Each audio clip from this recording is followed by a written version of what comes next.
Keith Jarrett said, "Jazz is there and gone. It happens. You have to be present for it. That simple."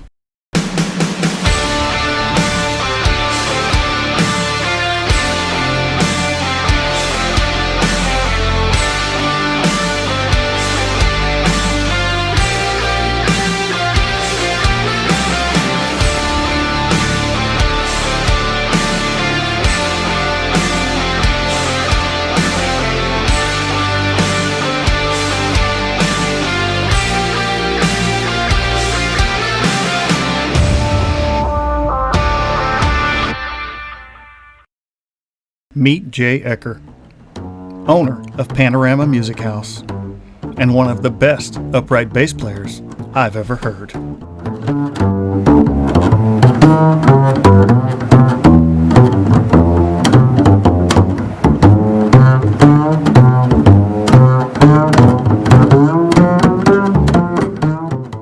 Hey Jay, how's it going, buddy? All right, how you doing, Marcus? We're doing okay. So, the place looks fabulous. You've been doing a lot of construction since the hurricane. That's right. This place was, well, part of it was pretty much destroyed in 2020 with Hurricane Laura. And so the renovation has been extensive, and we've opened now, but we're still kind of... still constructing, still decorating, still adding elements. I noticed the front door was actually blocked in. We had to come in the back door to get in with the scaffolding. There is masonry work going on next week to finish off the top of the rooftop bar. Excellent. And we went up there earlier, and it's beautiful up there, man. You're doing a heck of a job. It looks great. Thanks. It's a cool spot. I think it's going to be really popular. So we were directed to contact you because we were told that there was possibly some paranormal activity here. Have you heard of anything? Tell me about any of experiences that you've heard of. Well, sure. There's actually two buildings here, 329 Broad Street and 331 Broad Street. 329 is the home of the original Rick and Jack's Brewing Company. Okay. It's the bar. And where we are right now in 331 was the actual brewing floor. Oh, wow. So it's flip-flopped since then. But in those days, and this was the late 90s, Rick and Jack's was a live music bar in the building right next door here. And the upstairs areas have been used alternatively as offices,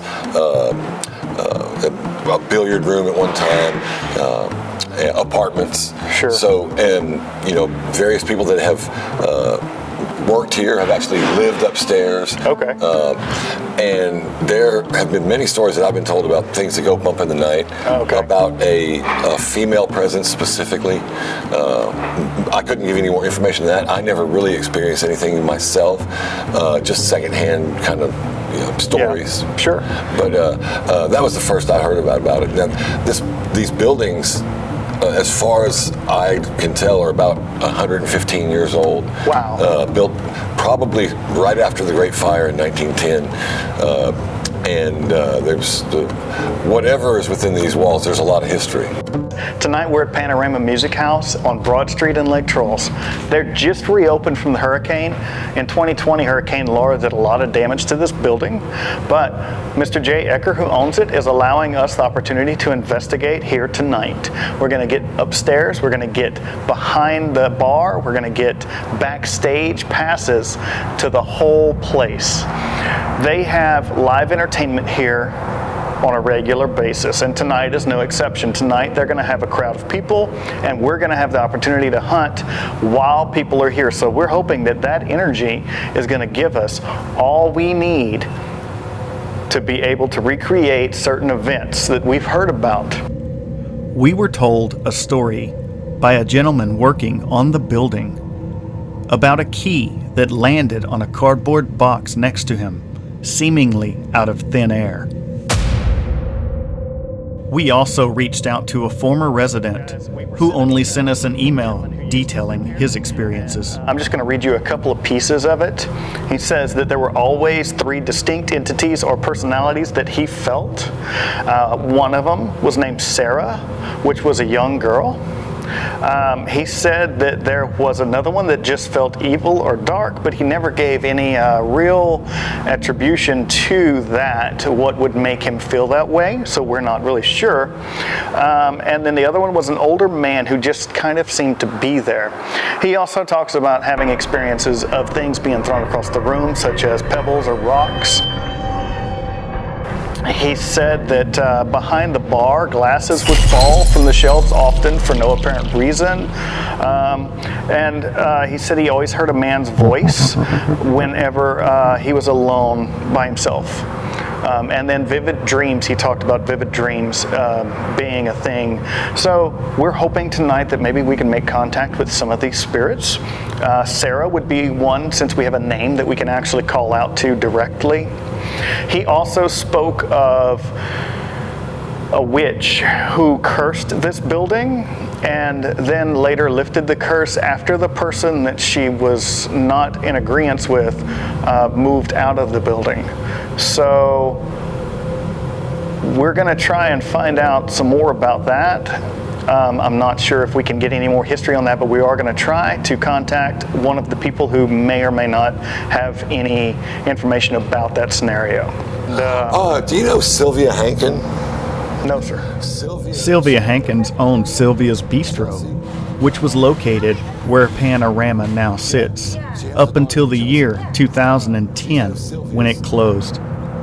As a local bar and pizzeria, they regularly played jazz and blues music as entertainment for the crowd, much like Panorama does today. The email that we got from the gentleman that used to live here said that his mother worked at one of the casinos, and she worked with someone who knew Sylvia, and they didn't get along. And so the lady that the mother worked with claimed to be a witch and said that she cursed this building because Sylvia was in it. And that's why no businesses thrived here until she lifted the curse, because she was asked to by the gentleman's mother that was living here. The gentleman that was living here, his mother asked her to remove the curse because her son was living here. And so she said she would. And that's the story that we were told. Oh, I didn't know that story. So take that for whatever it's worth. I'm not surprised, though. But according to the information that we received, it's clean now. Okay, well, it's doing great for us. So good, excellent. All spirits are happy, I think. That's right. So hopefully tonight we can say hi to a few people and have some experience here and give you some knowledge that you have some nice ghosts living here with you. So. Man, it's fun. People are going to love this. So one of the things that we're going to be dealing with tonight is a crowd of people downstairs and live music, which brings about a lot of energy. And as you all know, that bricks, mortar, concrete, things like that, they hold a lot of energy in and they release that energy over time. So whatever this building has absorbed through the past, 100 years, may be just now getting able to get out and get back into the world. And so we're hoping that we can help decipher some of that information and help with the questions of, is the place haunted or is the place not haunted? That's what we're going to try and find tonight, to give these guys some answers about what could or could not be up here.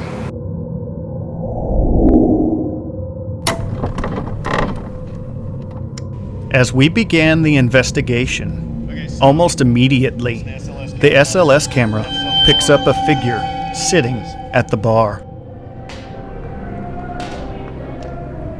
Can you get out of that chair for me?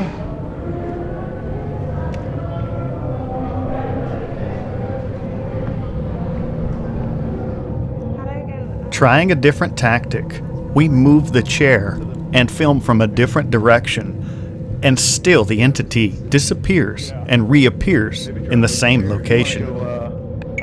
At the bar.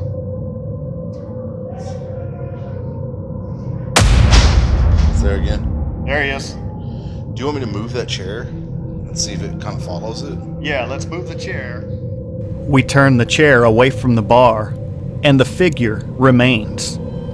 It is only when JP and myself move closer that the figure does not want to play anymore. But it's like my jacket brings it more. I immediately begin an S-Box session to try and make contact with this figure we've caught on the SLS camera repeatedly.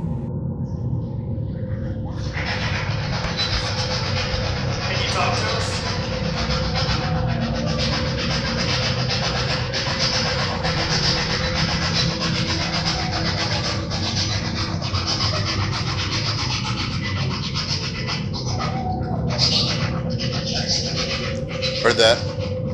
While we couldn't make it out at the time, listening to the recording back, we make out a very clear yes come from the S-Box. Heard that? What is your name? What was that? Again, we receive a response from a male voice. We can't quite make out. To us, it sounds like Wrigley. What was that? And we appear to get confirmation from a female. Is your name Wrigley? Yes. Woman's voice. That was a female. This is followed by a response we can't make out. Listen and tell us what you think.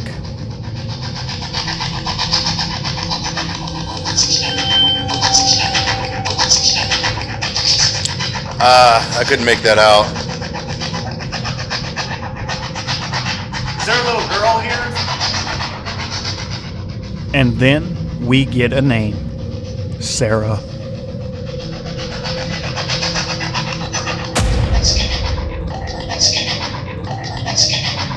And remember, Sarah was one of the names we were given in an email. One of them was named Sarah, which was a young girl. Sarah. Sarah, say your name again. Extraordinary claims require extraordinary evidence. We believe this is definitive proof that we are communicating with an intelligent entity. Asking for a little girl. Is there a little girl here? Receiving the name Sarah, which we were given. One of them was named Sarah, which was a young girl. Is proof that we are communicating with someone from the other side. And our excitement shows how profound this evidence truly is. Sarah. We then receive a full phrase through the S-Box, followed by something we can't make out.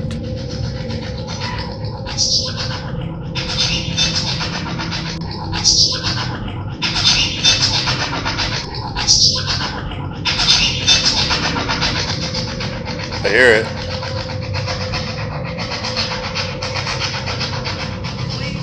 And before we completed this S-Box session, we received one more message from a female voice.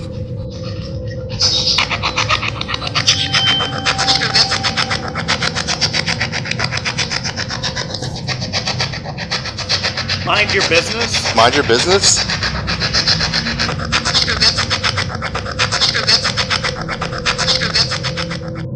Moving back to the SLS camera, we receive a hit almost immediately.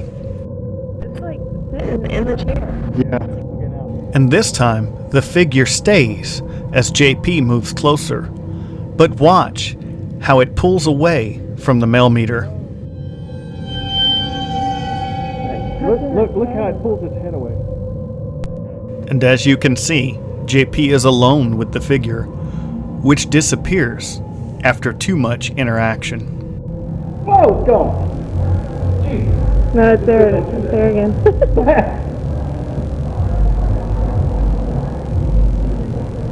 And it's gone.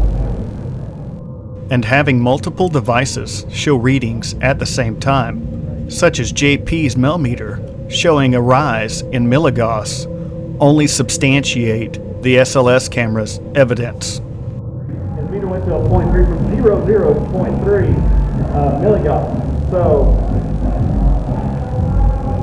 that tells me that there was possibly something there.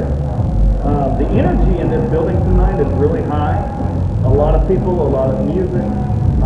So hopefully that helps us bring about the ability to manifest. We want a full apparition tonight. That would be awesome. That was great. Yeah, that was good. That was really good. And then suddenly, all evidence stopped. Gone. And there are no hits right now on the SLS in either of the places that we were catching earlier. What about over here?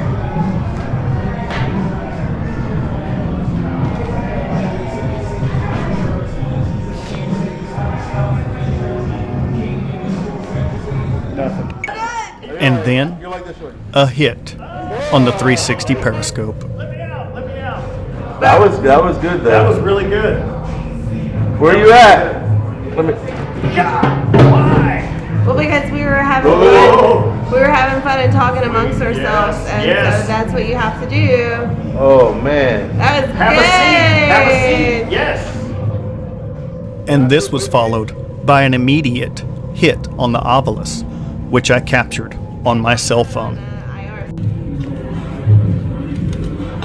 David, are you sitting in the chair?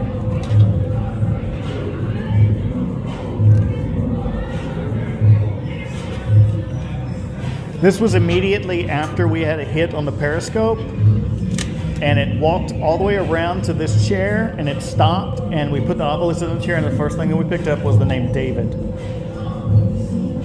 David, are you with us? Is that you in the chair? Was that you on the SLS camera earlier?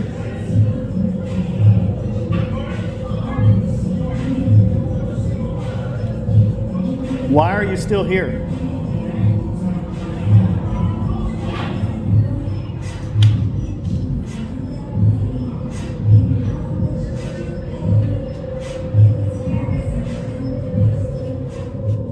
Then we received one final hit Walter. on the 360 periscope. Where are you?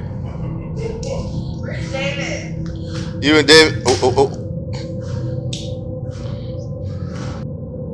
While reviewing the static camera footage, we noticed at one point I placed the 360 periscope at the top of the stairwell. My team and I go downstairs to gather more equipment, and it appears something or someone watches us go downstairs and then goes back into the other room. Watch the periscope as it lights up, following something.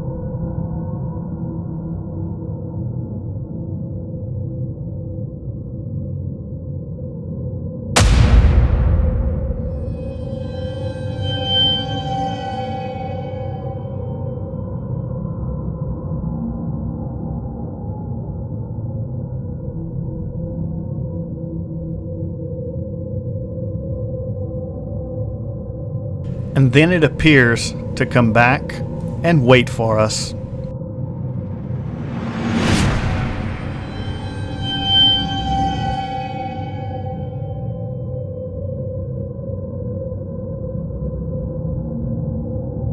And what we originally thought was an orb flying out of the periscope actually was a bug flying as you see it come out of the bottom of the screen first and then make its way back around to the bottom of the screen.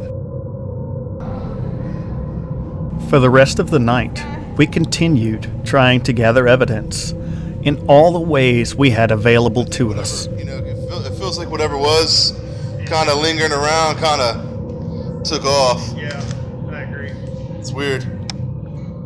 We conducted our EVP sessions at the end of the night, after closing, and the music was turned off.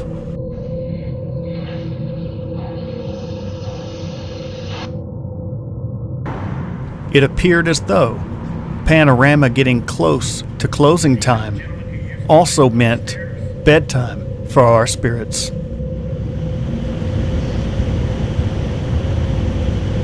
you give him bad dreams?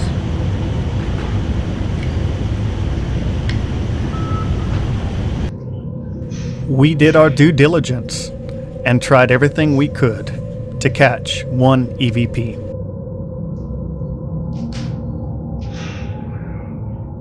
Coming to the conclusion that our evidence was over for the night, we decided it was time to pack up and call it a day. Erase around. The Panorama Music House, owned by one of the coolest guys I've ever had the good fortune to meet. If you ever have an opportunity to go inside, you won't regret it. The atmosphere, the people, the music, everything combined is amazing, and it gave us enough energy to help make contact with those on the other side. But it seems that at Panorama, when the music fades, so do the spirits.